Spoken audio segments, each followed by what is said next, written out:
Hey, don't do ministry alone. This is practically pastoring. Well, welcome back, everybody, to the Practically Pastoring podcast. We have the full crew today. I'm Andrew, just a few miles north of me, and he says it's Trinity. It's Newport Richey, Florida. We've got Timothy Allen Miller. Hey.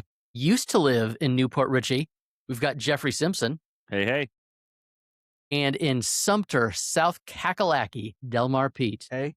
So today we are talking about some children's ministry issues, which I don't think that was on any of our bingo cards, but that's what the questions that we have proposed to us are leading us to talk about. But first, fellas, it's been a few weeks. It's been about a month. How has your summer been? Somebody fill me in. What's going on in your church? What's going on in your life? It's been hot in South Carolina. I don't know where it's been in your parts of the world, but dude, but yesterday we went to 2 services.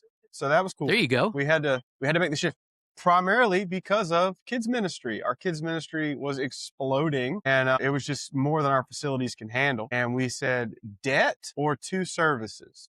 And we'll do 2 services. So I will tell you, it's for those of you listening who do 2 services. I don't know how you feel about it. I love it because by the time you preach that sermon more than once, it feels more like the sermon that you wanted to birth. At least it does for me, because you can practice it all week. But the first time you do it in front of actual people, it's going to feel different. So by the time you do it a second time, it starts to feel like what you thought it was going to feel like when you first wrote it. So it was cool. And the second service, we had to bring out some chairs. So that was nice.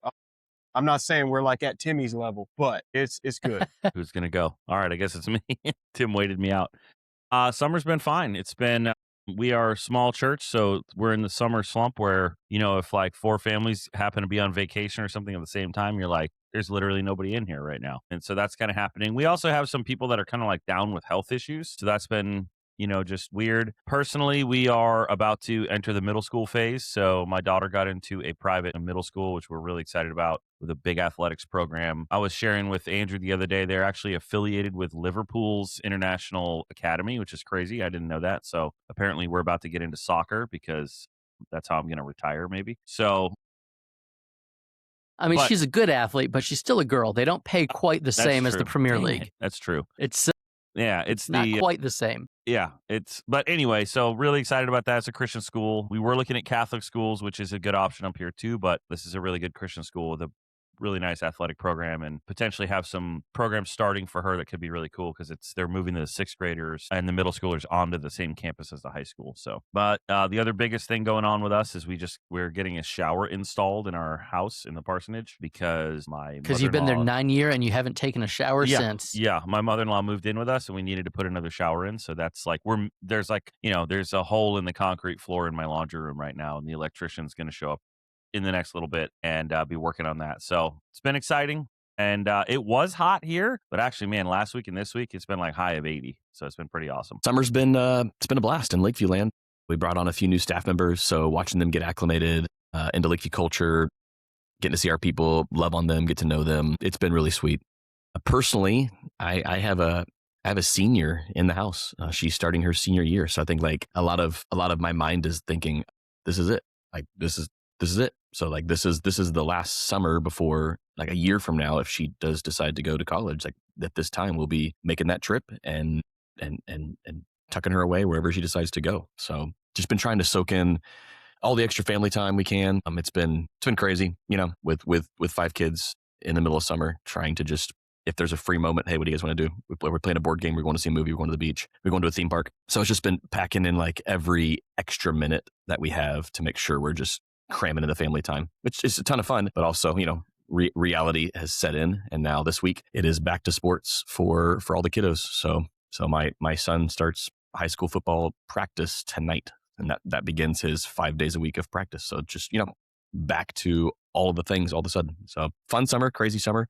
Yesterday was Vision Sunday at Lakeview. Are you guys still there? Well, we have had a full summer. The family went on a cruise for my parents' 50th anniversary, and then we spent a few weeks in Arkansas, which we do every year with my wife's family. And there was an overlap with church world and family world when I got an email on vacation that the preschool that's been renting space from our church for the past 5 years was closing September 1st. I got that email about 2.5 weeks ago now. And that was kind of a shock because they are a huge part of our budget. They pay quite a bit of rent, and I didn't know what was going to be happening or what God was doing with that. And then last Sunday, I get a phone call from our treasurer after church, which doesn't happen ever. And she said, Andrew, are you sitting down? In a small church, that's usually bad.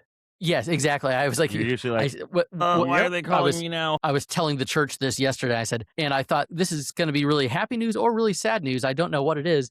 And it was our treasurer calling to say that when she had gone through the offering Sunday morning, as she does after church, that there was an unexpected check and that someone had written a check that covered just about an entire year's worth of the preschool's rent, but that it was earmarked to pay down the mortgage. That family had no idea that the preschool had just pulled out or how much was left on our mortgage. And so I got to announce to the church yesterday that we are, as of August 1st, which is just a few days from now, a debt-free church, which is super exciting. That's pretty fun. When I got here 9.5 years ago, I did not even realize how bad of a financial situation we were in. And then I had spent the last 10 days of my vacation wondering, hey, God, what are you doing here? And then boom, God does what God does. And what was a very sad and frustrating week of what's going to happen with our church turned into God is completely got this covered. So it's been an exciting summer of family stuff, ministry stuff, and all the good things. But now we're back, guys. I know it's weird because it's still July, but with school starting as early as they do, summer's basically done this week. So here we are. My wife's a teacher. She's going back to school on Tuesday. When does it start for you guys? August 11th is the first day of school. Dang, that's crazy. So my daughter's There's first day is one county over from us started today. I would say, yeah, a bunch of people bonkers. are starting now. Yeah, starting in July is crazy to me. Dude, I mean, I heard somebody talking about like what this does for high school kids, and it's like you can't have a summer job anymore because like you have no time. What are they going to do? Hire you for 4 weeks? So like my daughter starts on the 19th, and that's 2 weeks earlier than Baltimore County. So Baltimore County is back to like starting almost after Labor Day, which is great. Yeah, there are some of the older established school districts that have rules about when they can. I know I've got a buddy in Michigan, and they don't start until Labor Day because they need all of the tourism up on the Great Lakes, and it's too cold to jump in those lakes until July 1st anyway. So they need as much of July and August as they can get. Yep. But here in Florida, we get out mid-May, it feels like. But yeah, hey, yeah, we got raging debates over daylight savings time too up here. Yeah, I guess that's coming, right? None of the questions proposed to us have anything to do with daylight savings time. However, we do have some children's ministry things, so let's dive into them. Here is our first question. It says, hey, we've got a kid who's been coming to our church for the past several months. He's an older elementary age boy, and about half the times he comes with his parents, but they have seasonal jobs, and there are some weekends where they have to work. On those weekends, he shows up by himself. How cool is that? A 10 or 11-year-old boy getting himself up on Sunday morning and coming to church is something that should be celebrated. However, he stays around after church. Lots of other families and kids stay around after church as well, but he is always among the last to leave. I get that he's not in a hurry to go home by himself, but sometimes we are in a hurry to leave and can't seem to convince him that it's time for him to go home as well. I know we are beyond the era of bus ministries and people bringing kids in like they did in the 80s, but what do we do about this? Is it a liability issue to have a kid running around the church with no adults responsible for him? So I think there are two different instincts kind of battling with each other here, because as a pastor who's in a neighborhood who's got close to an elementary school, seeing an elementary age boy getting himself up and getting himself to church on his bike or walking or a scooter, whatever he's doing on a Sunday morning without being forced to do so, that's huge. That is a great thing. But also the parent in me, the person who's married to a public school teacher that always has to be worried about liability issues, is wondering what is going on with this. Should we have some kind of a waiver form? At what point do you say, hey, parents, we need something signed by you or something acknowledged by you if your kid is showing up? We can't discourage this kid from coming, or at least we shouldn't discourage this kid from coming. But we want to make sure that it's safe for him and safe for other kids. Because I know in my youth ministry world, the kids most likely to put a hole in the wall are typically the kids whose parents aren't around. So what do? I'm guessing we speak to parents at some point. We find out if, I'm assuming the parents know that he's coming by himself on Sunday mornings because they're there when he's not there. But Timmy, you oversee a church with lots of ministries, lots of families, and very formal safety procedures. At what point do you think this stops being a sweet story and becomes something that your church needs a policy about? Yeah, I mean, I don't know if you have to have a separate policy written about this exact situation, but I think once your leadership knows this is happening and this kid's coming without a parent, I don't think you can just let it be. Like, something needs to be done. I like the idea of the emergency contact. There's got to be some sort of parental authorization on file in some way. So if something were to happen, like, we need to be able to contact a parent for sure. Yeah, there's got to be a You could phone number on a designate. kids Yeah, ministry check-in or something. right. You can totally designate an adult or maybe even a family who's going to be responsible for this kid on Sundays. There could be like we'll just keep an eye on him when he shows up. Like, no, I think there needs to be something a bit more formal than that, especially if you know this is happening on a regular basis. And then just like youth group, we need to make sure we know how the kid's getting home. We don't want anybody like having to wait around each and every week. And if he is walking home, then can we get like parental authorization in some way, shape, or form? Like, can we reach out to the parents, make sure this is okay? If he needs a ride home, then it becomes a safety issue. So let's make sure whatever child safety policies, that should definitely be a policy you have in place, is being followed to make sure this kid gets home safely. I think if you go with the parental form, I think that's very, very simple. The parents can fill it out. Emergency contact, transportation to and from. How's it happening? Let the parents know, hey, we've put this adult or this family in charge to supervise. And if he has permission to leave by himself, okay, like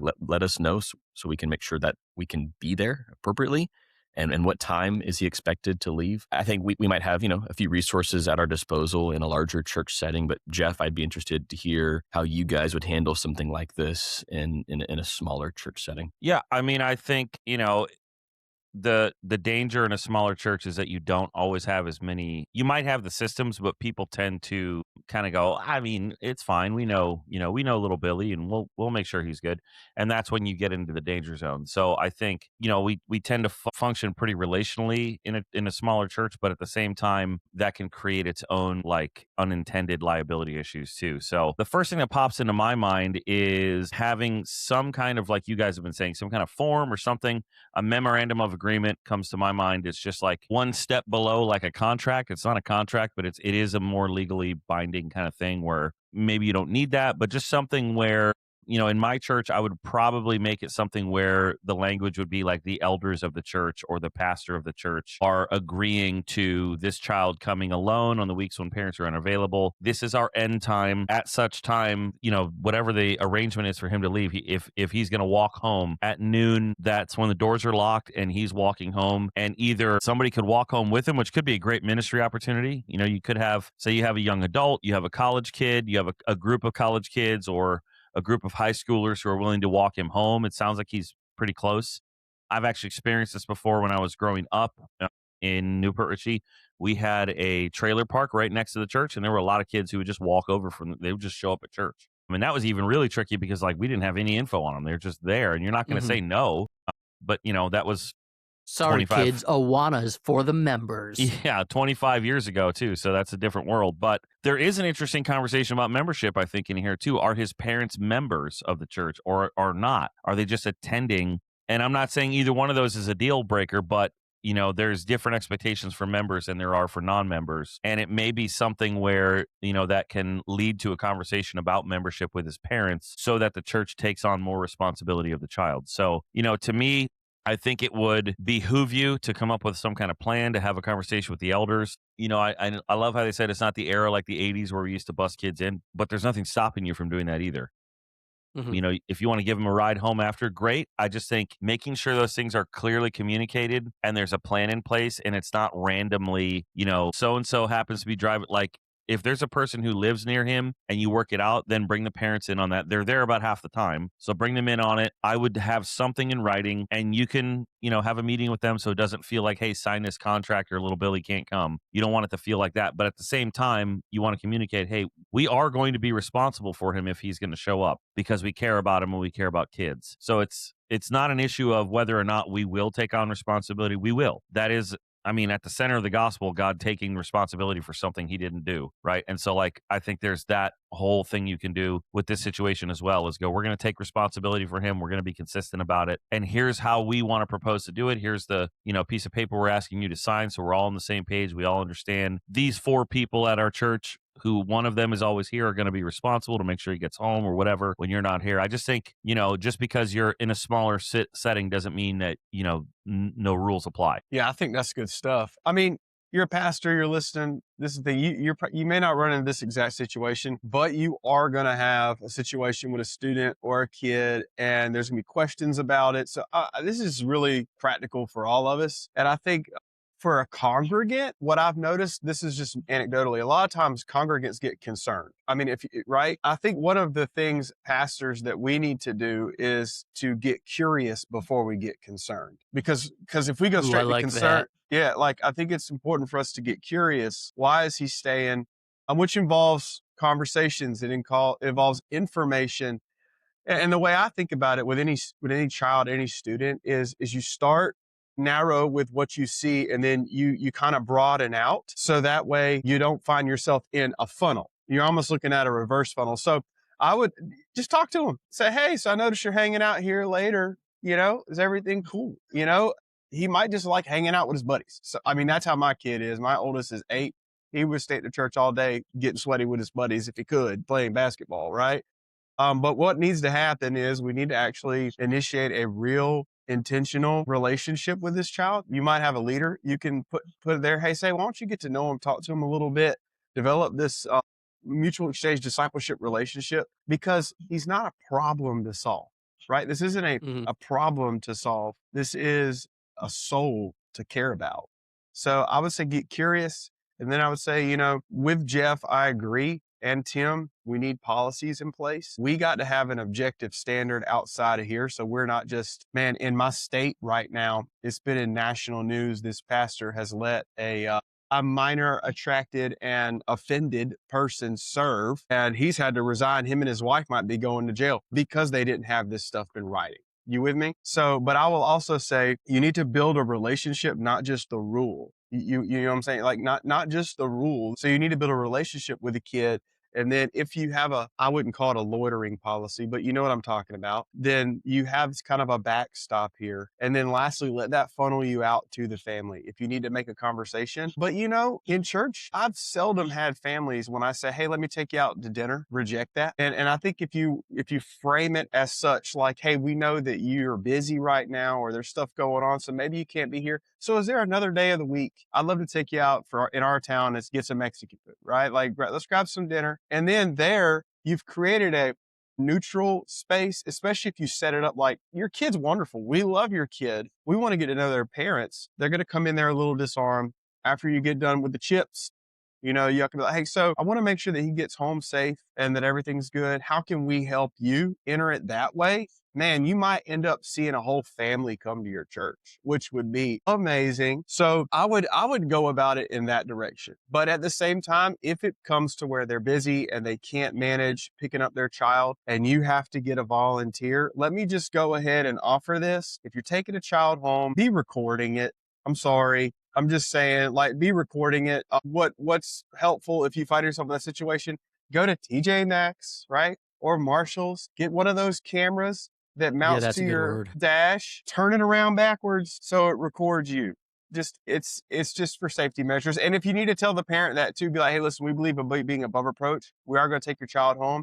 I'm going to let you know, we're going to record it just for the integrity of your child and mine. Most parents who are willing to let their kids go to church by themselves anyways are going to be okay with it. Yeah, I think that's a really good idea. When we're talking about giving somebody a ride home, and in my previous life, I used to show up at a Chick-fil-A at like 6 a.m. with the church van, then give whoever wanted a ride to school in the church van. And now I think, man, that's so weird. I don't know that I would. Hey kids, hop in the van. I got Chick-fil-A.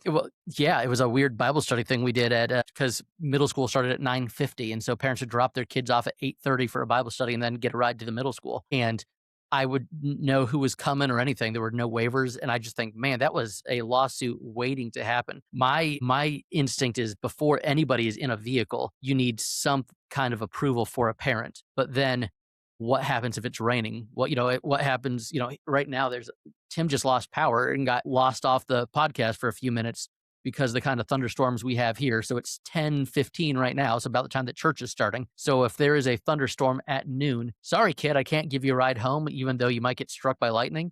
How does that work? There's a whole lot of things that go into transportation. So just like roundtable, quick question. Do you let somebody from church give him a ride home without some kind of a signed waiver or permission from a parent? They have to be background checked. They would have to.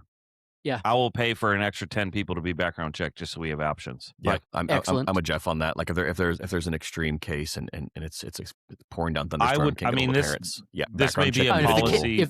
if the kid is walking himself to church, in theory, he should walk himself home. Right. But weather changes. But I what think I'm saying. this is a quick policy of this could go in a children's ministry handbook or a youth ministry handbook or both. If there is an underage youth or child at the church who needs a ride home, they will be given a ride home. In extemporaneous circumstances, it's raining, whatever, they'll be given a ride home by somebody who's been background checked and approved. And there should be enough people around. There's enough people in my church of 45 or 50 people on a Sunday that we could figure out a way to make it happen. And hey, ministry's inconvenient. Sorry. Yeah, that's what I keep going to. I know what the policies should be, but policy and ministry don't always go hand in hand. Yeah, but you can grace get is messy, creative with ministry is messy. policy.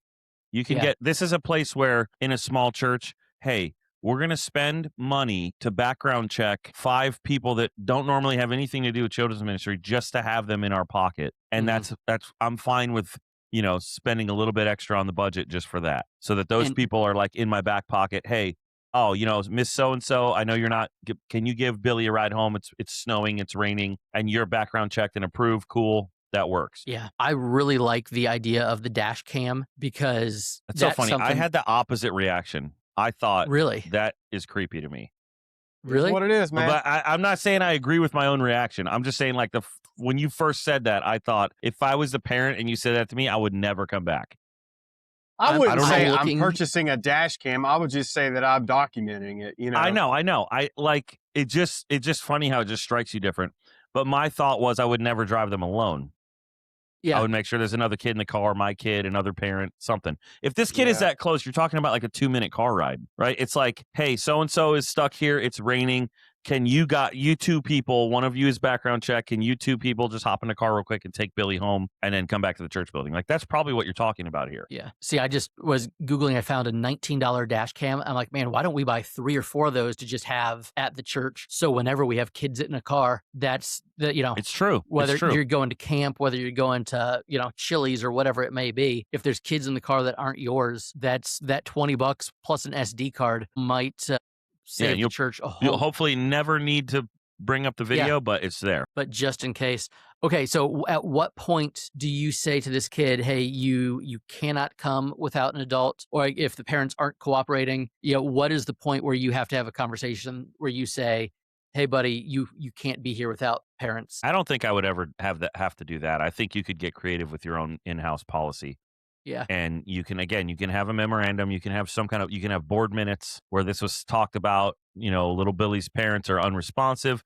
Here's what we're going to do. And then you have something to go back to if something ever happened. Because if they're, I haven't run into this in church world, but I have run into this in coaching. Mm-hmm. In coaching like a rec softball team, there was a little girl who came from the neighborhood and her parents there was substance abuse and they were just completely unresponsive. And so it just kind of like fell on us to make sure that, and by us, I mean, me and the other parents on the team to like figure out a way to, because she was a good little athlete, great kid, and she really wanted to be on the team. And it was like, man, this just feels wrong for her to not be able to do this just because of this. Yeah, if she was batting 200, this conversation wouldn't have happened. Exactly. You know what I mean? There's too many errors in the field, just running us out of innings on the bases. Like, get out of here. No, but in the church world too, the other factor in here is like in a lot of states, in most states, and I would say ethically you're probably a mandated reporter too. So if there's a situation where parents are unresponsive and you find out, you can call a hotline and make sure there's like a wellness check or something like that. So that may be something you need to think about. But I think you can get creative you can have a one-off policy for a specific kid. There's nothing that says you can't. That can just be board minutes. And we have this is our policy for little Timmy. And his parents never respond. We've tried to reach out to him this many times. They don't respond. Here's our policy. We're going to have, there's 5 people in our church who approved to take him home by our elders. We'll take responsibility until he gets onto his property. And then, we're not liable anymore. And that's what we've done to protect ourselves. I think if something happened and you had that kind of record, you would be pretty in the clear. Yeah, I think you need to realize that this is not a reason to shut the door on the kid, but it's a reason to like open it all the way, what can the church do? How can the church serve? And what a cool testimony that could be in 20 years when this kid is now, a 30-year-old talking about the one church and, Mr. Jim or whoever who gave him a ride home or the And person he's an that bought him a elder. cheeseburger. Yeah, exactly. He's preaching all because someone gave him that ride home. I think that's a cool thing. But again, it's inconvenient and it's messy, but ministry probably should be inconvenient and messy. And one thing that I would always say as a youth pastor is like the kids that have the magnetic personalities or the kids that people want to be around, they get that at home. It's the kids that are usually a little bit tougher and that you got to work to figure something out.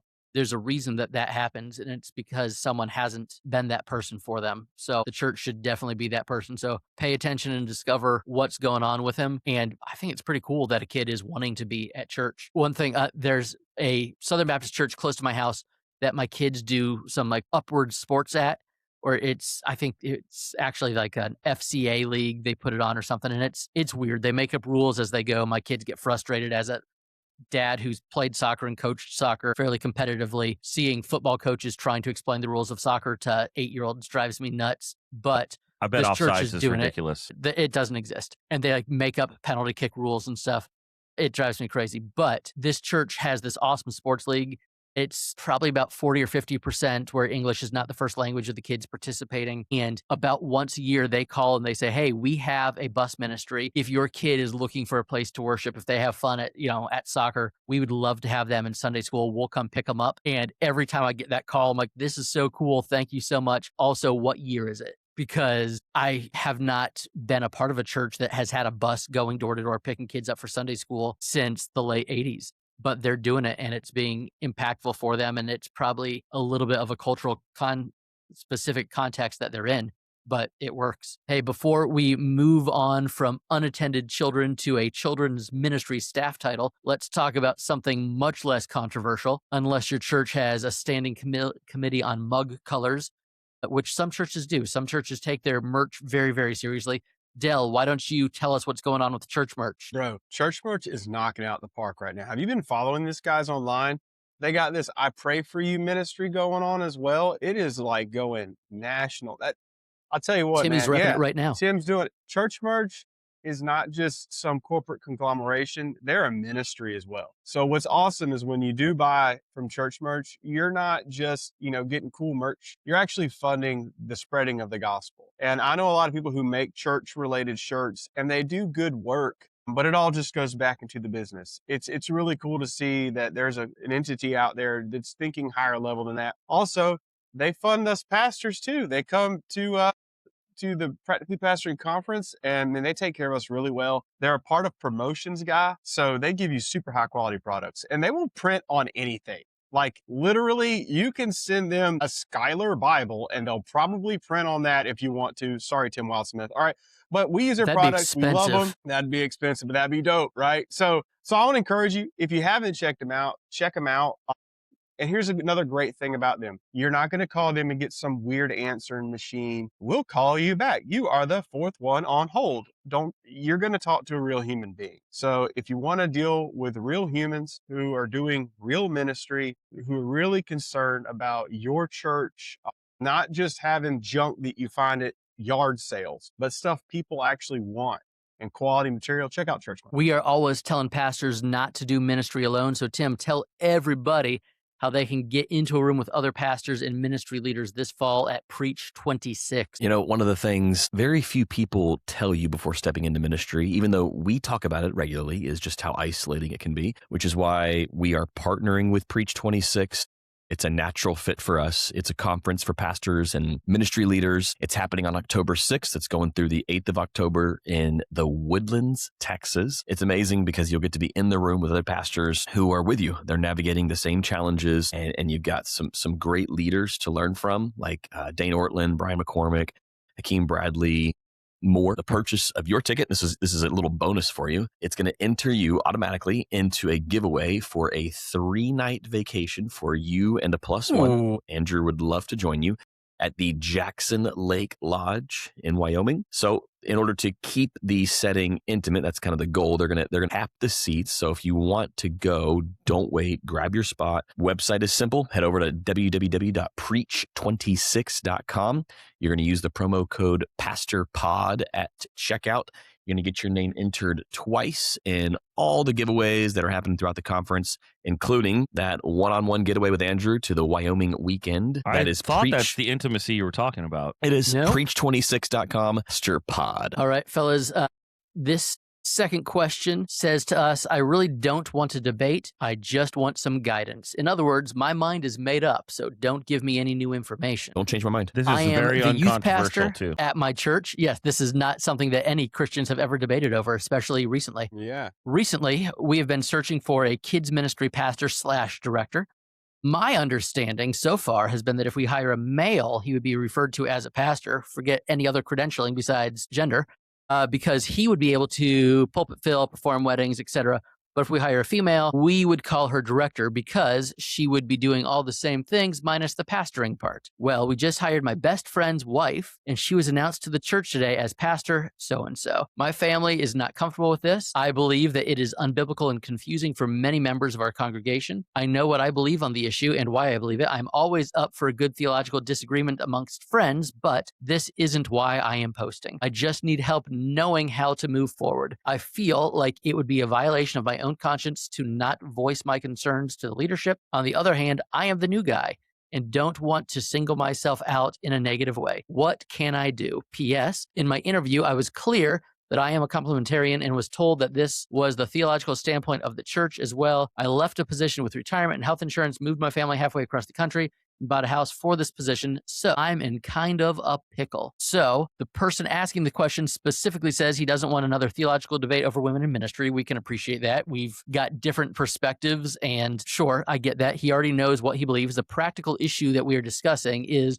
what do you do when the church's actions appear to be inconsistent with what he was told during the interview process? Before deciding that the church has changed its theology or misled him, he needs to find out what leadership believes the word pastor means, which if only there were entire denominations debating that very thing right now. So this could be a theological conflict, but it could also just be undefined terminology. Pastor, elder, minister, director are not used identically in every church. He should also figure out, or maybe let us know, who it was that is making the announcement. The first time I ever did anything on stage at a church I was on staff at, the person making the announcement that I think it was like a communion meditation that I was in charge of. And the person did not realize that I had been hired that week. So he introduced me as one of our key youth ministry volunteers. I don't think he should begin by accusing anyone of deception. I think that he should be addressing the people who made the decision, not the woman who was hired, because I doubt that in her negotiations, she was pounding on the table saying, I demand to be called Pastor Susan or whatever her name is.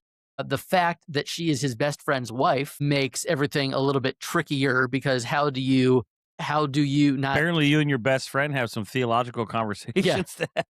Yeah. How do you address the situation without it sound like you are attacking the wife? So, Jeff, you serve in a denomination that distinguishes between church We're on the slippery offices and slope staff already. functions.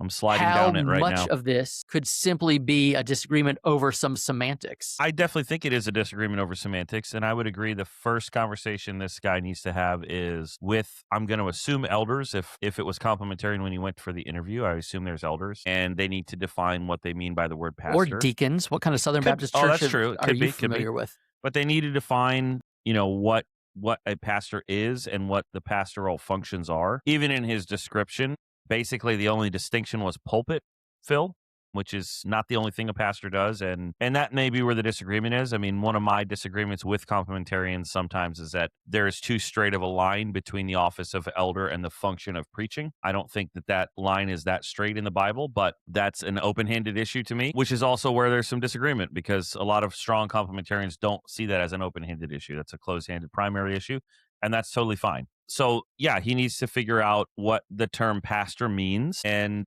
if they are going to use the term pastor for women serving in like a shepherding role, I mean, the biblical conversation is between, is the title elder synonymous with pastor? How do you look at Ephesians 4? Is it an office? Is it a gifting? And those are the conversations he needs to have. Like you said, Andrew, the person in making the announcement could have accidentally just called them that and not realized it. Let's assume for the sake of this that it was not an accident and that whoever announced it did it intentionally. Yes, that is if you're a complementarian who's strongly about this, that is a yellow, maybe red flag that this church is not in the same theological stream that you thought it was. And if you come to the point through many conversations, hopefully open-minded, maybe you'll realize you don't have as strong of a conviction about this as you thought in a particular direction. But let's say that you do, and you come to the realization you cannot serve freely under the leadership of this church, then yeah, you need to resign.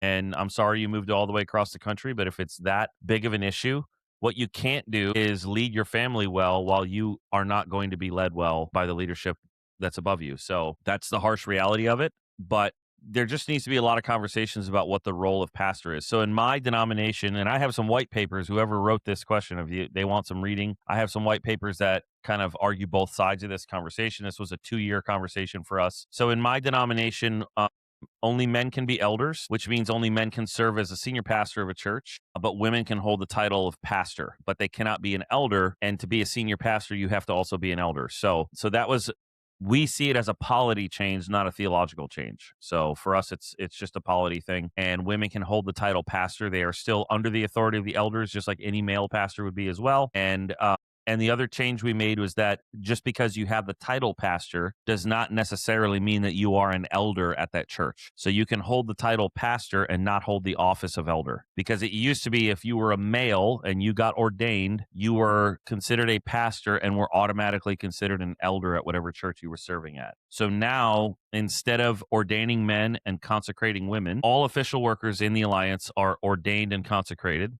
We all have reverend in front of our name. We go through the same process. And don't forget, reverend is not a biblical term. So that's in front of our name. And there was a lot of practical reasons for that, mainly in the chaplaincy, because we were one of the only denominations that didn't have women with reverend, and that created a bunch of confusion. And the only women available for chaplains were very liberal denomination-based women. So we were like, man, we're just not serving well, so let's have a conversation about this. So the place we came to is that churches are free to give women the title pastor or not, because the title pastor is a title based on gifting, and it's not an office. The office is elder, which can only be held by men in our denomination. And so just because you are a consecrated and ordained male does not mean you necessarily are going to get the title pastor. And if you do, it doesn't necessarily mean you're going to be an elder at the church, which actually served a lot of our bigger churches well, because a lot of the bigger churches had a lot of male staff members who were ordained, and then they would end up with elder boards of 20 guys on it. And so now they don't have to have every single male ordained staff member be an elder, which also was a good practical thing. So that's where we land. And like I said, if this guy realizes he can't just happily, willingly submit to the leadership of the elders, and this is where they land, then it's really tough. But that's how you have to, that's where you have to make a tough decision. So Delmar, you and I are probably on not opposite ends, extreme, but we probably are in different places with this particular thing. So how do you think he should raise his concerns to the elders without making himself feel like, he's the problem staff member, or making his best friend's wife feel like he's like attacking her personally? Yeah. And one thing I'll appreciate about your denomination, I appreciate the nuance in it, because you find the truth in nuance, but also most denominations don't share nuance, right? It's just, you are a pastor, you're not a pastor. It's very much of more of a traditional old school stance. Sounds like that's what this guy has. That's what I have. I'll let you know, I did comment on the post if anybody wants to go read it, because we won't go into it too much, but I went through a similar situation at my previous church where it was a complementarian church, Baptist, and midstream serving, they made the children's person the title pastor, put her in a lot of authority over a lot of people. And, that's a whole different story. You could read it on the post. But I just want to say one thing from the bat. Reading the post, it sounds like this guy, at least it has his frustrations in the right direction. Your frustration shouldn't be at this woman, right? No, at my previous stint, the woman who became pastor, she never aspired to even have that title. They gave it to her based out of an org chart position. It was an org chart title.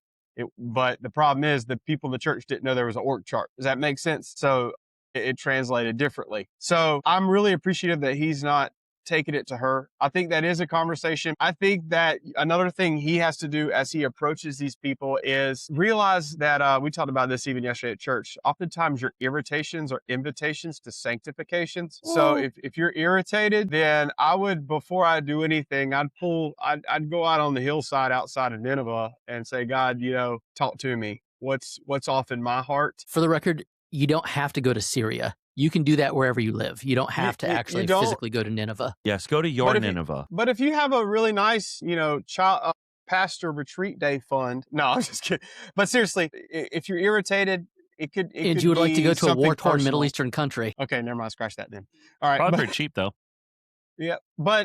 But chances are there is some theological stuff baked into this. I know for me, it wasn't so close that I had to depart ministry, but with this church, but it was what I would call a canary in the coal mine because it led to other things. Unlike Jeff's church where they've had conversations and it is very nuanced and very grounded. Churches that just do this willy-nilly, it oftentimes comes from a spirit of fear of man, which leads to an acceptance of a whole litany of things that this guy probably isn't going to stand for. So I'm not going to call his character into question because I think that him coming here and seeking it honestly sees that he really wants to make a wise decision. I know some people were commenting in the group, your heart's not right. You're posting anonymously. It's like, I think he's coming here because he's wanting some people to hear him. It sounds like he's really worked through this issue and that he has landed where he is going to land theologically. So I approach them humbly. First, check your heart. I would write some talking points down. And then I would even, before you just cold take those talking points in there, this is why things like Practically Pastoring Group is so important. Find a pastor who you can confide in. Give him your talking points, or even better yet, you talk through your talking points with him because he's also going to hear some of your tone and some of your heart. And that's going to translate when you meet with the elders. So ask somebody who'll give you some real feedback. I've done that with Jeff before. I've called him and I've done it with all these guys, called them off script and got some good feedback. And I think that's really helpful. Going to the Facebook group is a great start. But I think now funnel it down, write down your concerns, find a pastor who you know you can confide in, ask if you can tell him the concerns like you would the elders, get some immediate feedback, check your heart, set up the meeting. And then on the other side of it, you may have to do what Jeff said. And like I said, I hate that you moved your family out there if you have to move, but if you have to move, then it's a teaching experience and it's a learning experience. And God appointed you out there. And whether that appointment is for 2 months or 20 years, another thing we talked about at church yesterday is God's appointments have a point in men. So God is trying to teach you something in this. So let it do what it's doing. Yeah, and I've said this before, but like you may be at that church to have to go through your theological convictions on this point. Like God may have brought you there just for this moment to change you or to deepen. Like it's always an opportunity to go back and go, why do I believe this? Because tradition is not good enough. If an issue is going to be this serious for you that you're thinking about resigning or moving or whatever, then saying, well, this is the way I was taught and I grew up is not a good enough reason. You could still land where the way you were taught and the way that you've always believed, but you should know why. And this is a great opportunity for you to dig into that and understand, okay, why am I complementarian? What do I really believe? Is it, do I really have this deep conviction about male headship and all that Paul says there? Or am I just saying talking points that somebody taught me? And no matter which, side, quote unquote, you come from on an issue like this, I would always argue that's the case. You need to go back. You can go back 25, 30, 40, 50 times over the course of your ministry career and reaffirm what you believe and just be deepening that all the time. And that's great. And so I would just, again, encourage, like Del said, go back and revisit why do you believe that you're complementarian and understand the biblical reasons and be able to express them and teach them and love them, but also be open-minded because this is not, in my mind, this is not a central to the gospel issue. This is a secondary issue that's really important and that might lead you to not be able to do ministry in certain streams, but it's not like something that's not open for debate, like the divinity of Christ or something like that. This is something that the church has disagreed on for a long time, and we can love each other even though we disagree about it. Yeah, this is a great topic because we recently hired a few new staff members at Lakeview, and part of that process for us was bringing on chemistry staffing who helps churches and candidates get connected. And as we were talking to chemistry staffing in our coaching phase, they told us, look, the number one reason that a candidate doesn't pan out at the church we placed them in is not because they were unqualified. It's not because there was a moral fallout. It's not because they just didn't get the job done or they were, had a poor work ethic. They said by far, and it's not even close, the number one reason a candidate does not work out at the church is because there was a theological disagreement that they were unaware of at the time of hiring. So this is a very common thing. A lot of this goes back on the church, though. The church needs to be very, very clear here. And I would also say you as the candidate, if you are in this process, you need to ask a lot of good questions. Like if the church says, hey, we're complementarian. Okay, tell me about what that looks like operationally, like in practice. Are your elders male only? Who's preaching? Who can hold the title pastor? Who's allowed to oversee certain staff members? Which ministry roles are open to women? And you can insert your, theological debate here. It's not just complementarian, egalitarian. There's a lot of things we could go on, but the principle is still the same. Churches need to be clear up front. Candidates need to be asking good questions before accepting positions. That would help a lot too. But if the leadership knew, and this would be a little tricky here, if the leadership knew, because it sounds like this person was clear in the interview process about where they stand theologically, and they didn't see that as a concern or correct them and say, hey, we get that you're there, but here's where we are as a church. Are you comfortable serving in a church that has these theological convictions? That would be a major communication breakdown.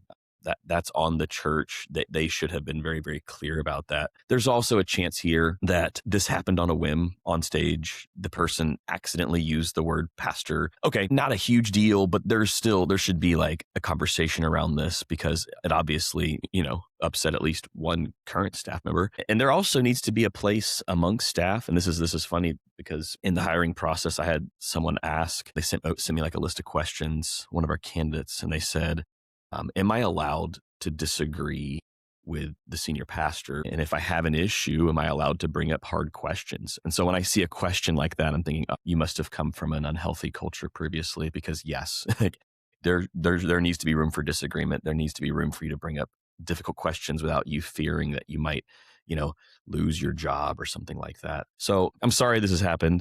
I think this is something you can work through. Could it end with you having to resign? Possibly. I'll just say this to encourage you. I served at Lakeview with a difference in opinion here for 12 years before we kind of shifted in our theology. And like Jeff, I see it as an open-handed issue. There's room for debate, which is why I was still able to serve. And it wasn't a hindrance or, didn't cause any hard-heartedness to creep up inside of me. I just knew that this is where God had called me. And I was trusting in that. And eventually, the church is now in line with my personal theology, which is great. But there were many, many years where I did have to wrestle through this and wrestle with this. So Andrew, once he has that conversation with leadership, how does he determine whether this is a disagreement he can live with, right? Which was kind of where I was at Lakeview, or this is a violation of conscience and it might eventually require him to leave? I think it needs to start out with the conversation, not some kind of a crusade. It's not a crusade against the hiring committee. It's not a crusade against whoever made the announcement. It certainly isn't a crusade against the best friend's wife who's now serving in the children's ministry, but it needs to start as conversations. But also, I think there should be kind of an end date in mind. Like, hey, I'm going to have an answer and I'm going to have clarity by this point because I either can submit to the authority and the leadership of this church or I can't. And if I can't submit to the leadership of the church, as someone who spent a lot of years as the youth pastor, knowing where you are on the totem pole is important because you are not going to change the church. And so if you cannot, as what was famously said on another podcast, if you can't get on the bus, you need to get under the bus, but you're not going to. You just get off the bus. You don't have to get under the bus. I know. You don't have to get run over by the bus. Yeah. They don't have to back it over you. That's a bus ministry. But if you try to remain on staff and you have a disagreement, chances are every conversation you have is going to come back to this once a month. You'll be like, well, I don't really line up where the church does completely. That's not going to serve anybody well. That's not going to serve your current role as a student pastor. That's not going to support the leadership of the church. So this is I need to be able to get behind the leadership of the church or I need to be somewhere else. And I get that you've moved across the country and bought a house and all that stuff. But until you are in the driver's seat, that's kind of the way that this goes. If you cannot support the leadership that you're serving under, you can't be there. And going back to the initial question where he said, I left another church where I had benefits and a retirement plan, reading into that a little bit, I am guessing that you are going from some denominational church to a non-denominational church, because the independent Or churches change that don't, denominations. or change denominations. But if you don't have, if this person is in a pastoral role, I don't know of any denomination that is going to expect someone to serve in a pastoral role that is not getting some kind of benefits package with that. So I'm guessing that he has moved from a denominational role to a non-denominational role. And for all of the headaches that denominations bring, I'm in a denomination that I don't always see eye to eye with. But boy, oh boy, one of the joys of denominational world is clarity. And again, there are a whole lot of other issues that come with that, but having clarity is an important thing in ministry. The difference between pastor and minister in some churches might be non-existent, and in other churches, there might be a very, very big difference in those two titles. There's certainly a difference in director and pastor, but I was in a non-denominational church where my title was pastor and my boss, his title was director, because director was over pastors. And then I moved to a denominational church where I could not have the title pastor because I didn't go to the right seminary. And so I was the director. So those words matter and the definitions matter. And one of the benefits to denominations is that those terms are defined for you. So I think first things first is you got to start some conversations. Again, conversations, not crusades. Those are very important. And you need to figure out if you can be sitting under the leadership that God has set over this church. Whether or not you agree with them, that's the leadership that God has over the church. And if you cannot serve under that leadership, then I'm sorry, you can't be there. So this is a get in line or step out of line, but you cannot remain the squeaky wheel. Make your point known. Let people know why you can't serve under there. And when I say people, I mean the leadership. Let them know, hey, I feel like I was misled or something shifted and I have not moved, but the leadership has moved. But don't try to stay there as the squeaky wheel. That's not healthy for anybody. So fellas, just to wrap this up, because boy, we've missed each other because we've been going for about an hour today. Am I crazy? Do you think he can stay there and openly disagree with the leadership? And how should the leadership respond if let's assume that she is keeping the title pastor for the sake of argument. How does the leadership respond to this guy coming to them saying, hey, what the heck is going on? I mean, I think to go back to what you were saying a second ago, there is discomfort in either direction, unfortunately. And that's just the reality of it. Like there's discomfort in multiple directions, but there's no option now where there isn't discomfort. There's either going to be the discomfort of realizing I need to resign and move on, or there's going to be the discomfort of I need to have this hard conversation with leadership, or there's the discomfort of I'm going to become the embattled pastor who's not healthy and who's basically starting a coup inside a church. And like none of those are like fun options. Don't do the embattled thing because that might end your career. You don't want to create a situation where now you're unhirable because of what happened at this church. I think, yes, I think you can stay. I mean, it just depends on primary and secondary doesn't mean important and unimportant when it comes to theological issues. Secondary and tertiary issues, I just wanted to say tertiary. Secondary issues. It's a great word. It is. Doesn't mean unimportant issues. They're very important issues. Mode of baptism, secondary theological issue, really important. Might have to break fellowship over it, Mode of communion, really secondary issue. It's not a primary, it's not a gospel issue. But it's a really important secondary issue. But Tim still insists on the weird Jesus Lunchables, and I can't get behind that. Come on. I don't care how much easier it is. It's disgusting. So much. Yeah, but easier isn't the goal. Anyway. This is my rice wafer, which was made in China and shipped over here for you. This do in remembrance of me. Hey, I hope it doesn't have anything to do with raw vegetables right now. You know what I'm saying? So do I think he can stay? Yes, because I think this is a secondary issue. The question boils down to, does he think it's a primary issue or not? And, unfortunately, there is stereotypes are for a reason sometimes. And there is a meme of the young, very complimentary and very Calvinist embattled guy who is making primary issues out of every little theological thing. And if this is you, brother, I mean, I want you to grow and realize that not everything is, the divinity of Christ. Not everything is a central theological issue. And if it is, it's not going to be for everybody else. And you're going to have a hard time finding a church where you're in full alignment with the elders. So I would just encourage you that way. Agreed, man. I second everything y'all have been saying, except for your disavowalment of the better communion.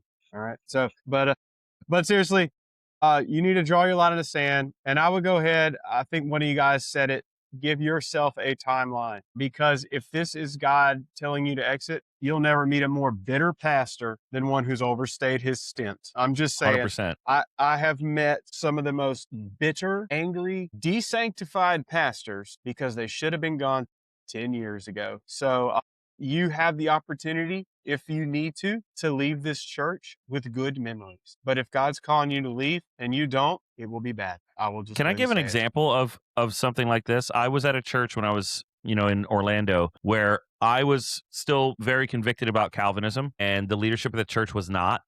And in the Alliance, we don't take a hard line on one or the other. But I was, still in my kind of neo-reformed world, and I still pretty much am Calvinist in my soteriology, but back then I was a lot more like vocal about it. And I remember I was on a preaching schedule and they asked me to preach from Romans 8, and I was like, are you guys sure you want, like, it might be better for someone else to do this if you don't want me to, like, because this is like this is the one, so they actually let us switch weeks, so it wouldn't be as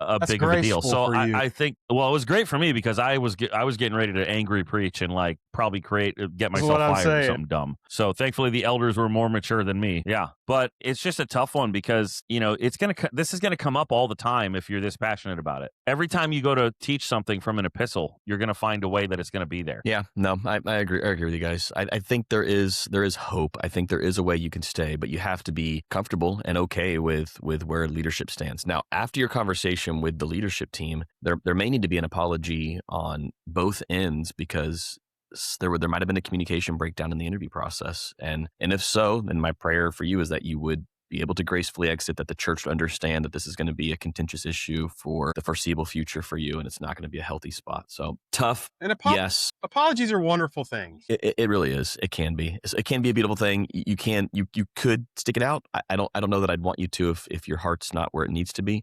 There is hope here, but it might go away that you might not want it to. Fellas, both of these questions today come back to clarity and responsibility. The church needs clarity about what adult is responsible for a child.